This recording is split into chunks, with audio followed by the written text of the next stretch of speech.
title for this presentation is, Who did this for you? Equity and Gifted and Talented Education. And I'm using that particular question to kick us off because I've had so many young students of color talk about the work they've done, how hard they've worked at something, only to have the teacher say to them, well, who did this for you? As if they were incapable of doing it. So we want to really make sure that we are able to listen and appreciate the gifts that all of our students can bring to the classroom. Let me tell you a little bit about who I am. As I said to begin with, my name is Gloria Ladson-Billings, and I am Professor Emeritus from the University of Wisconsin-Madison. I am the current president of the National Academy of Education. I am a fellow of the American Academy of Arts and Sciences and a fellow of the American Educational Research Association. In the community, I am the chair of the board of directors for the Urban League of Greater Madison. I'm a member of the executive committee of the United Way of Dane County, and I am co-chair of the Schools of Hope initiative, which is focused on early literacy.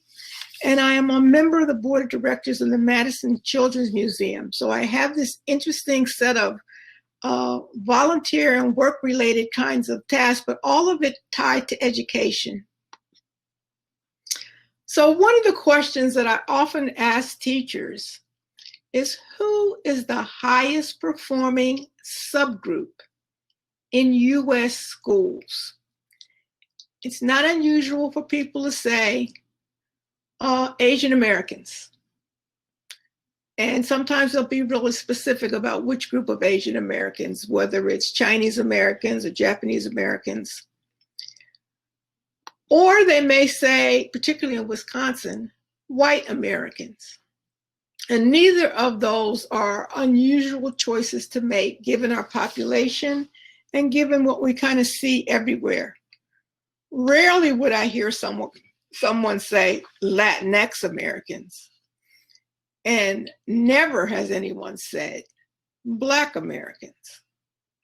But the answer to the question, remember I said subgroup, is Nigerian Americans. Nigerians.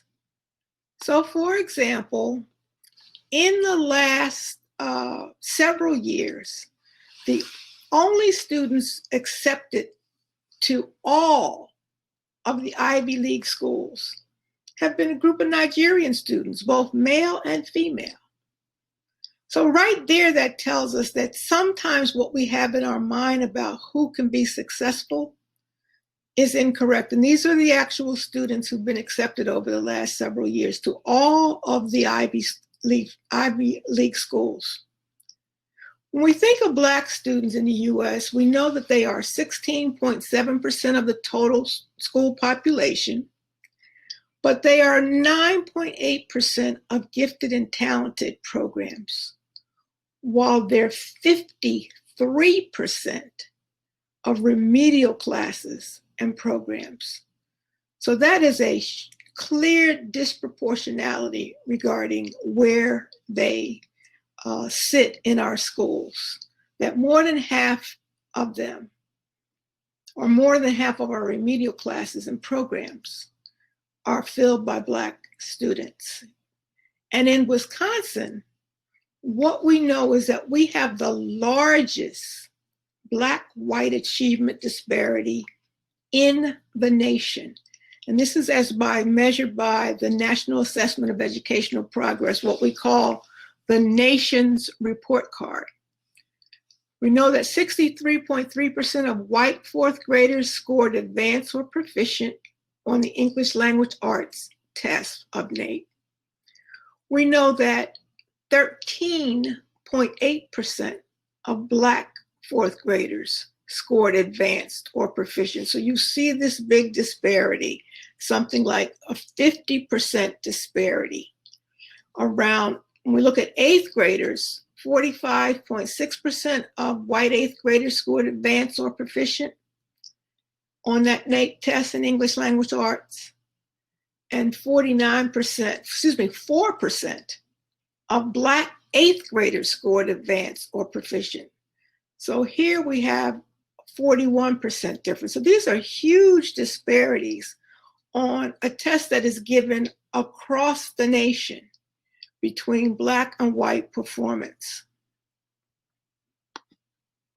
So the question is the problem inside or beyond school?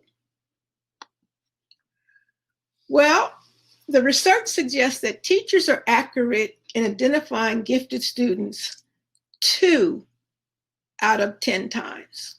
In other words, if there are 10 gifted students, the classroom teacher is likely to identify only 2 of them. Parents are accurate in identifying gifted students 6 out of 10 times. So that is, everybody thinks their kid's gifted. Everybody thinks their kid's really sharp. But what we know is that parents, particularly parents that have multiple offspring, will notice the one that's really, really kind of special, just really exceptional, the one who's taken the clock apart and not only put it back together, but made 2 clocks out of it. They are better 60% of the time, while we as teachers in a classroom are only picking the gifted children 20% of the time. And some of the things that high achieving Black students report are that teachers doubt their authorship of high quality work. So that's the beginning. That's why I call this presentation, Who Did This For You? A dear friend of mine had a daughter who was writing for a national publication, was called Ebony Jr. So she had been writing stories for Ebony Jr. for many years. But when she wrote something for her class, the teacher's response was, "Who did this for you?" So one of the things is that teachers don't believe that they actually did their work. We also know that when they do get into honors and AP courses, they are isolated. They don't have other friends to work with. I went out to one of our local schools and talked with some kids about their experiences. And one young lady told me she was the only African American in a laboratory science class, and that the class had an uneven number of students. And because the teacher paired them to do labs, she never had a lab partner, that nobody in her class agreed to partner with her. And when she mentioned to her teacher that she didn't have a partner, his response was always, "Oh, okay, well, I guess you could work by yourself." And what she said to me is, "That means I've done twice as much work as every other student in this class." And what I said to the young lady is that there was nothing magic about there being 2 people in a lab group. There could easily be 3, there could be 4. That what she was dealing with was not a curriculum issue, it was a pedagogical issue, that the teacher could change the configurations and arrangements. But often these students will say they're the only one, and that they don't get to make the same kind of peer-to-peer relationships as their white peers. They also tell me that teachers discourage them from challenging academics. Now, I've experienced this myself with my own daughter, who is, for whatever reason, a math whiz. She's really, really good at math, and she likes it. And I should say she liked it because she's out of college now. But at the time, in high school, when she asked to go into the pre-calculus class, she was told, "Well, it may be too hard for you." So then when she pressed it, they insisted that she take a test, and you needed to get 20 out of 25 on the test. She got 21. And again, the counselor was like so shocked and saying, "Are you sure you want to do this?" So they're often discouraged from those kinds of challenging courses in which they can demonstrate their academic prowess. When they are outstanding students, they're asked to stand apart from their peers. So they're often told, you shouldn't hang around that person, or that's not a good influence on you. They are set apart, and then they experience a kind of social isolation, which is also not good for them. And a lot of times teachers don't share vital advancement opportunities with them. They don't learn about the summer enrichment programs that happen on campus, or they don't learn about an opportunity to participate in a national competition or a statewide competition. They just don't get the information that their white peers often do. So now I want to shift a little bit about this moment that we are now in, because I think it has a direct impact on the way many of our students are experiencing school. So I kind of call this a tale of 4 pandemics. And I know you're going, 4? Oh my God, I thought we just had one, and that one's bad enough. Well, and when you think of pandemics as something that kind of blanket the globe, I think we really do have 4. This is the one that most of us know about. It's the reason why I can't see you face to face, why we can't interact in ways that would be profitable. This is the novel coronavirus, or COVID-19. That one we all know about.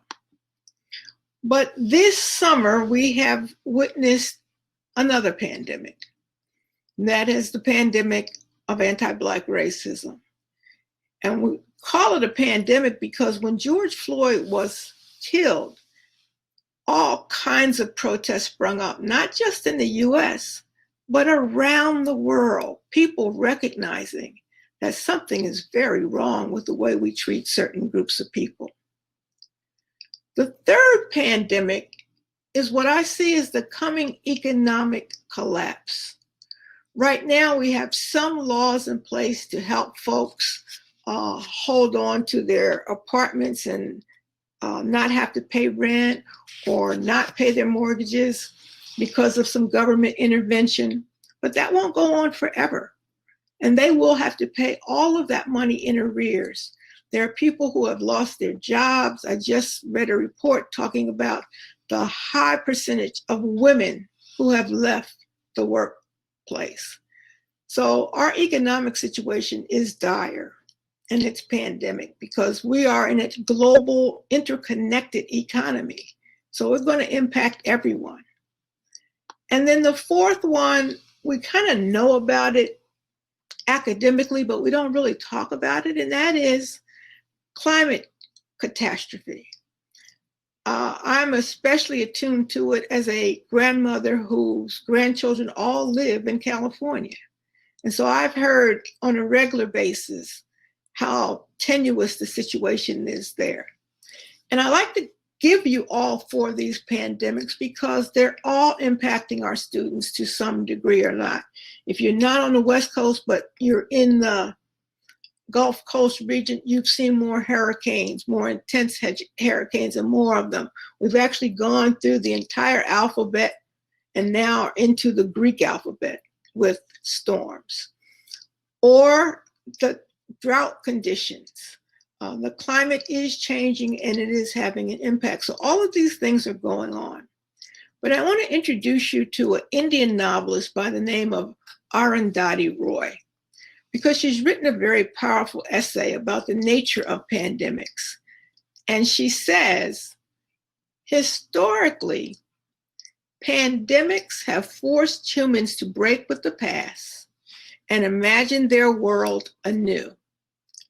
This one is no different. It is a portal, a gateway between one world and the next. And we can choose to walk through it, dragging the carcasses of our prejudice and hatred, our avarice, our data banks and dead ideas, our dead rivers and smoky skies behind us. Or we can walk through lightly, with little luggage, ready to imagine another world and ready to fight for it. So despite those 4 pandemics that are so dire, I'm going to choose to follow Roy's notion that the pandemic is actually a portal, that it's a dividing line. It's dividing us from the old world and the new world. So what does that mean? Well, if you're like almost 90% of the people in the nation, you have one of these devices. You may not have this one, but you've got one. It's either in your purse, your pocket, maybe it's on the desk beside you. Maybe you're using it to watch this presentation. But they're ubiquitous. We all have them. And because we all have them, we all know that they don't always work. And when they don't work, we try a couple things. We turn them off, and we turn them back on. That doesn't help us. We might take out the SIM card, put it back in. If that doesn't help us, we may take out the battery, put it back in. That doesn't help. We may go to the computer and look up a support group, a tech group to help us. They may have some suggestions and we may try those, but they don't work. Or if they don't work, we finally drag ourselves down to the store where we got the device. So whether it's the Apple store or the Motorola store, the Samsung store, LG, wherever you got your device, you head back there. And someone who's probably about 17 years old, wearing a t-shirt, will look at you and say these dreaded words. I think we need to do a hard reset. Now, what that means is if you have not backed up all of your pictures and all of your contacts and maybe even your little Candy Crush game, when you get the device back, it's going to look a lot like the device did when it came from the factory. It's going to be basically clean. I'm using this metaphor of the hard reset to suggest that as we walk through this portal, this pandemic portal, we've got to do a hard reset. A lot of people keep saying, oh, we've got to get back to normal. Oh, we just need to get back to normal. Well, can I tell you that getting back to normal is the worst thing that can happen for kids who have been struggling in school. Getting back to normal means that they're likely to be the ones that get suspended. Getting back to normal means they're in some low, uninspiring reading group. Getting back to normal means that they are once again excluded from advanced placement or honors. They are once again overlooked for gifted and talented opportunities. So we want to reset. We don't want to go back to normal. We want to go forward to some new ways of thinking. And this idea of resetting is not a new one. There are some lessons from history. After World War II, the Japanese were clear. We can't go back to what we've done before. We can't, do the things that led us to become a nation that got embroiled in this horrific war. We've got to rethink what we're doing. So part of their reset was to expand education opportunity for girls because they were very, very male-centered. And having been to Japan, Japan still has a high degree of sexism, but at least they now have opportunities for girls to not only go to K-12 schooling, but to also participate in collegiate education. That was a reset for them. Another thing they did to reset is they reset their organization. Before they had elementary and secondary. They decided that something in the middle was needed. And so they took a look at what we did in the US and said, you know what, we can do junior high or middle schools too. We can attend to early adolescence needs. That was a reset for them. The picture on the right is a picture from Italy. And as you recall, Italy was also on the Axis side of World War II. And the Italians decided, we don't want to keep developing a nation of fascists. That led us into a horrific war. And so this picture is from part of Italy known as Reggio Emilia, where the Reggio Emilia preschools began. And those of you who are in early education know that these are some of the most exciting and innovative preschools in the world. And in fact, at UW, sometimes we send our students who are doing early childhood education to Reggio Emilia to see the Reggio Emilia model. So those were some lessons from history, very different from what I call the getting back mentality. As I mentioned, getting back says to us, let's go back to what we had before. Again, I have two international pictures here. One picture in West Africa when there was an Ebola outbreak, and you can see all the kids are sitting apart from each other and they're wearing masks, and that's what we're saying we need to do. The right is from South Korea. Everybody's in a plexiglass cubicle, and they also have masks. So we've figured out that we've got to get, even going back means we're going to have to do some things differently. In this next slide, I ask you to remember Katrina. That was probably our closest example of a reset. So all during the post-Katrina days and weeks, there were a lot of people who were used to the establishment schools and kept saying, let's get back, let's get back. Forgetting that getting back meant, again, failing large numbers of our students. There were, however, a group of, quote, reformers, and I put reformers in quotes because I did not agree with this reform, but they were there, and they took the opportunity to really reset and started with this entire charter movement. So today, if you go to New Orleans, there are no, quote, public schools. New Orleans has all charter schools, which means that students and their families have to compete to get into school. So there could be a school right across the street from you that you can't get into because you can't compete. So that's not what I mean when I said we want to reset. We want to reset for everybody, and we want to reset along fair and equitable ways, not to reset in ways that advantage and have public dollars flowing to just certain groups or charter management organizations as opposed to communities. So for me, Katrina is a cautionary warning.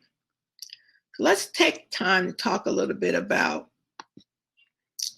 the difference between achievement versus opportunity gap, because I think most people have heard the term achievement gap.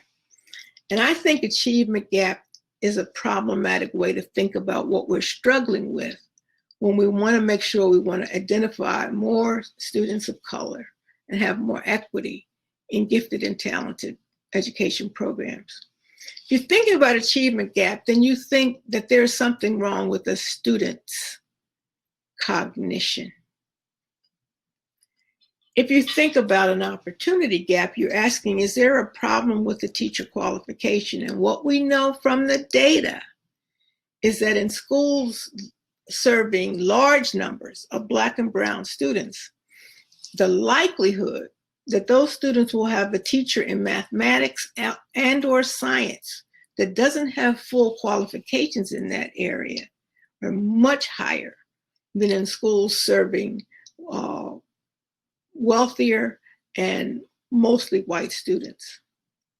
If you think about it as an achievement gap, then you think the problem is with the students' language. They just need to speak English, or they need to speak proper English.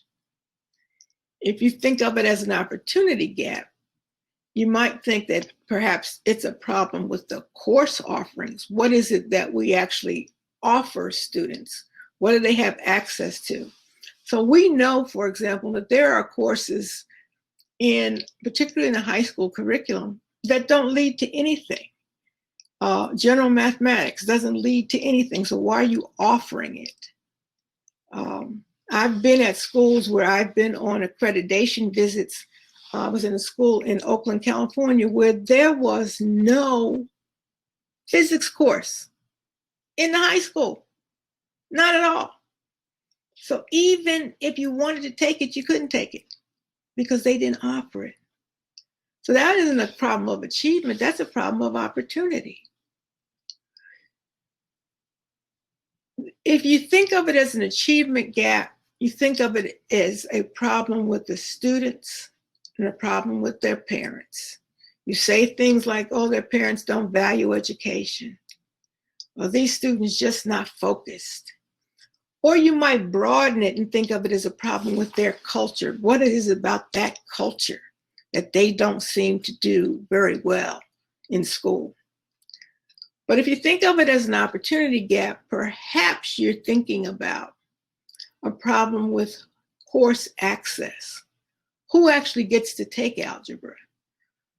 Knowing that algebra is a gateway course, everybody should be taking it. Every single high school student should be taking it. Who gets to take an AP course or an honors course?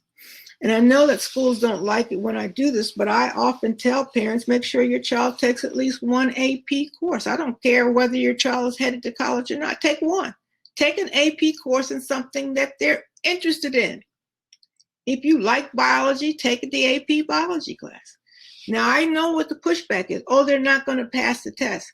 Is the AP course only a good course because it prepares you to take a test? Or is it a good course because it offers an enriched curriculum and it gives you an opportunity to be around students who are also interested in this subject, and it lets you go further and let you go deeper? Same thing with honors. I mean, the way in which we are tiering these courses are suggesting that some kids, and I actually heard this last week, a kid was in a, quote, regular class, and the superintendent came in to visit the class, and one of the kids said, oh, you don't want to be in this room, this class. This is a class for the dumb students. So students are already, they're very cognizant of the way in which we are ranking them. And so if we're going to have these kinds of courses, we need to have them in ways that allow everybody to take advantage of at least one. Maybe you take it and you don't like it, but you can't say you didn't get the opportunity. I also want to make sure that we are paying attention to the context that folks are learning in. I put this copy of the latest report from the National Research Council on how people learn too. I was a member of the panel of the first report, which was published 20 years ago, called How People Learn. It was one of the National Academy of Sciences best sellers. If you're really interested in this kind of work, I would advise you to go to the National Academy of Sciences website, and you can download the book for free. Now, it's a big book, so I don't know if you want to download all of it. Maybe you look through the table of contents and download a chapter here or there. So you don't have to purchase the book. You can, but what you really should be thinking about is what part of it interests me and may be helpful for my work. But I put it up here because one of the things that they have focused on that the first study didn't focus on was the context. The very context in which our students exist matters. So, according to NYU professor David Kirkland, a lot of times we look at the children as if, the way we look at this dead fish and say, oh, isn't that a shame? Wasn't strong enough. Couldn't swim as well. Probably was malnourished. Probably was too slow, got left behind when the tide went out. That poor fish. But David says we wouldn't say that if we could actually see the context. And the context suggests it's not just the individual fish. It's the environment that the fish find themselves in that make it almost impossible for any of them to be successful. So again, we're not talking achievement here. We are talking opportunity. If you don't have the opportunity to achieve, we can't expect people to achieve. One of my former students always uses this example about, well, why can't the bird fly? And that as school people, we will say things like, well, the bird can't fly because it doesn't have parent support. Or the bird can't fly because the bird's culture is really kind of a culture of poverty. Or the bird can't fly because the bird is not interested in what we're trying to do in school. The bird is distracted. The bird is poor. I mean, you could go on and on. No, there's one reason this bird can't fly. It's in a cage. And that is true for far too many of our students. And so what I want to suggest to you is that we can change lots of things about the way in which our students experience school by making pedagogical adjustments. We can change the way we teach some things. So, one of the ways that we can change how we do things is we have to recognize all of our students' gifts. I'm going to show you a little video clip that I think a lot of folks have been seeing recently.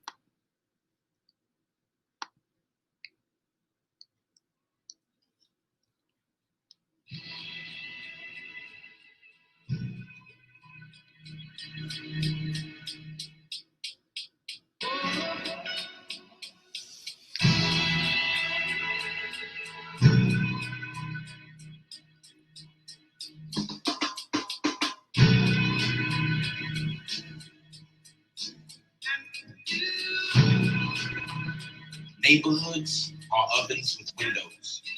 And as the novel global warming increases, lives are preheated until a soul souffles.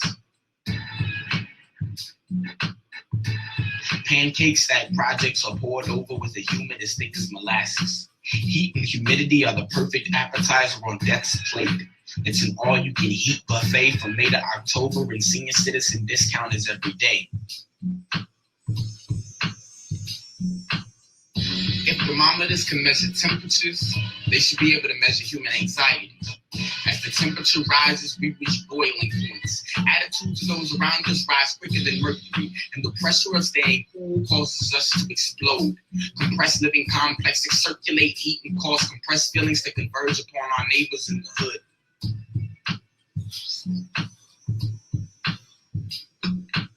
So that 90% release of excess body heat talked about in science classes contributed to our local temperature rising. We crack open fire hydrants until we hear lights crying, raising taxes by lowering our body temperature. And if you couldn't afford a wind replacer, fridges and freezers were propped open until your two brothers' faces are frozen. Audiences applaud the ice cream man once that familiar jingle mingles with our ears. This sweet release of flooded heat is a godsend. What do you know? The ice cream vendor's name is Noah. As the temperature rises, so do attitudes, death rates, bills, and ice cream stocks. Heat affects the elderly more than it does us. Their lungs resemble the Dow Exchange, rises and drops until they crash. Ambulances are summoned, riding down the street flooded with the contents of the only fire hydrant.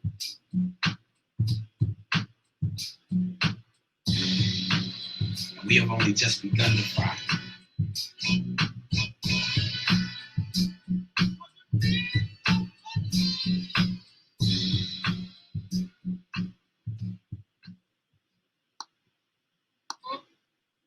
So I wanted to show you that video because that young man is a spoken word artist, but he's very deeply interested in climate change.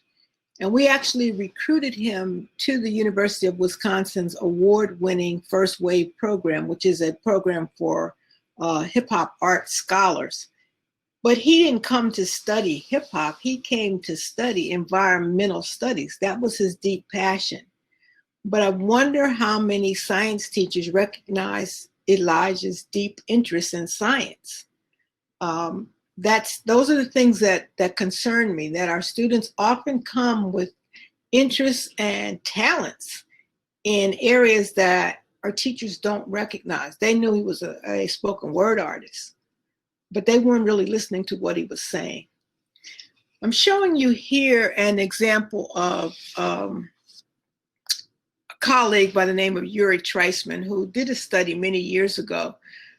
Yuri used to teach the calculus class for the non-engineering majors at the University of California, Berkeley.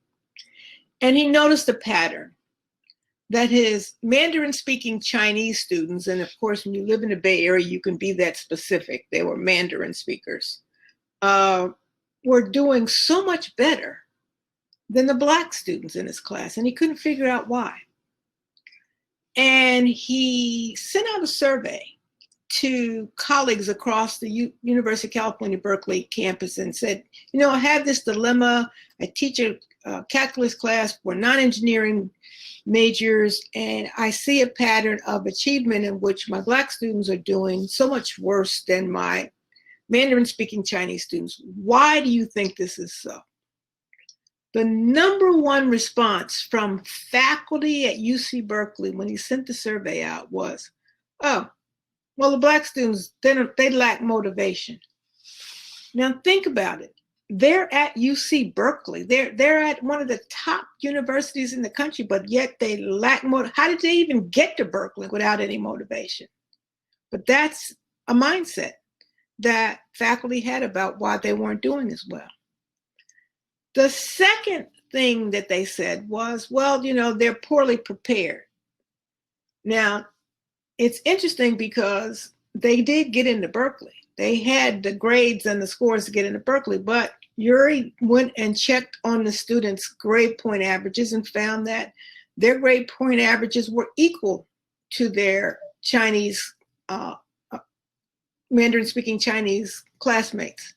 He said, well, maybe their high schools are not as rigorous, so let me check something else. So he checked their standard scores, SATs, ACTs, and again, those scores were about the same, no real significant difference.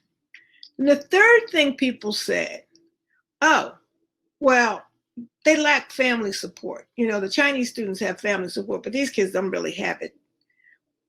Yuri literally got on an airplane and flew to some of the communities down south where some of his students came from. And he said, not only do they have family support, some of these kids are the only kid in their community to go to a school like Berkeley.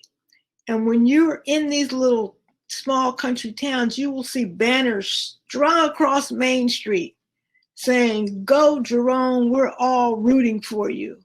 So there's an entire community of support. So none of those things seem to explain why the students were struggling. So like a good researcher, Yuri wouldn't let it go, and he decided to move into the freshman dorm. And he quickly saw something, and that is all of the Mandarin-speaking Chinese students were in a study group. None of the Black students were. All of the Black students had internalized this notion of you got to do it by yourself. You can't do it sharing with other people, which is really absurd because anybody who's gone to college know that nobody does it by themselves. If you go over to our College of Engineering, you'll see groups of students working together. If you go to our law school, students are working together. If you go to our med school, the students are working together. Indeed, in our School of Education, our students work together. And so to get those students out of that mindset, Yuri made a change in his pedagogy, and he said, in order to be in this classroom, you must be in a study group. I will give you 1 week to establish a study group. And when that time is up, you will give me the name of the members in your group. That one pedagogical change, putting the students in a study group, over the course of the semester, erased all of the difference between the Black and the Mandarin-speaking Chinese students. A pedagogical change. He made an opportunity for students. So it wasn't an achievement problem, it was an opportunity problem. So I want to kind of wrap up with an example of how else things could be different. One of the things I've been doing for the last several years is working with the gentleman, a professor of science ed by the name of Christopher Emden out of Teachers College, Columbia University. And we do something called Science Genius, where we help students who are deeply interested in hip hop and help them learn science concepts and science ideas and bring the two together. So you saw the example of what Elijah had done on his own, but this is and the next thing you're going to see is an example of what we're actually doing as a process with schools. We're working with 14 high schools in New York, where the students do a kind of battle. And if you know anything about hip hop artists battle. They talk back and forth. And so now we've helped students understand that scientists actually battle, that what they put in a journal article when somebody replies to it and responds and reacts to it is part of the battle. So now we're having them use something very familiar to them, the idea of the battle, with things that they're learning, new ideas in science. And so I want to show you a young man who was the winner of the first contest. I will tell you that when we first met him, he told us he didn't think he was college material. Fifth group actually is not a group, it's an individual. He's representing Harlem Urban Assembly School for the Performing Arts. Come on up and do it, man.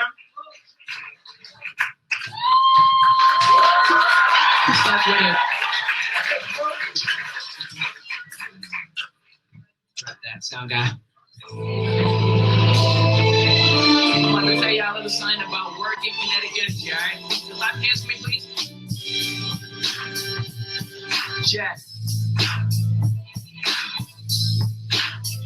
Yo, yeah, this concept is applied to all lives. We strive time distance, be a witness to the prize. Be a man, understand you comprehend that this is vital. Work equals FG, the equation for survival. Your only rival is friction, don't get caught up in the drag. You better prepare, cause obstacles fight back. When you get knocked down, no, please don't cry. Just get up and apply more force next time. One day, I was dreaming with a really strong hope that I'll make it, but to make it takes more than just believing. These resistance demons were kinda holding me back, and I let them, but the simple way to get me on track was force time displaces, work no debate. I'll take that concept, apply it to my mistakes, and now I'm progressing a natural rap genius. I'ma get an A if I see this on the reject.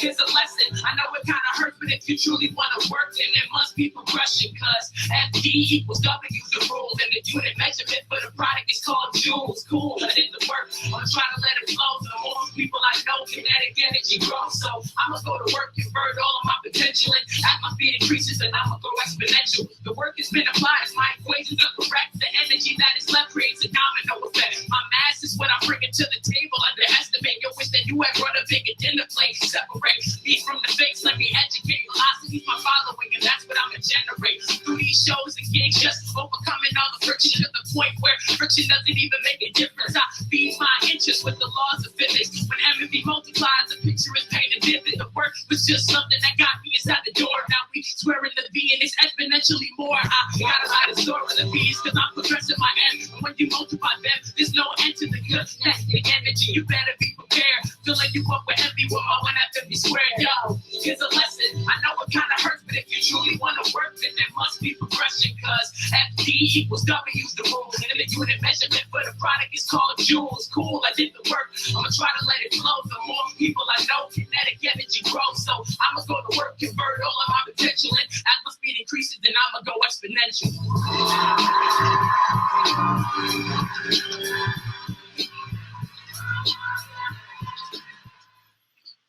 So I did tell you that Jabari won that particular contest, and I also told you that he began with us saying he wasn't college material. After winning this, Jabari went ahead and applied for college. He went to Hunter College. So that was 2013. Jabari is now a graduate of Hunter College. And every spring, he comes back to help prepare the students at his old high school to compete in the Science Genius. So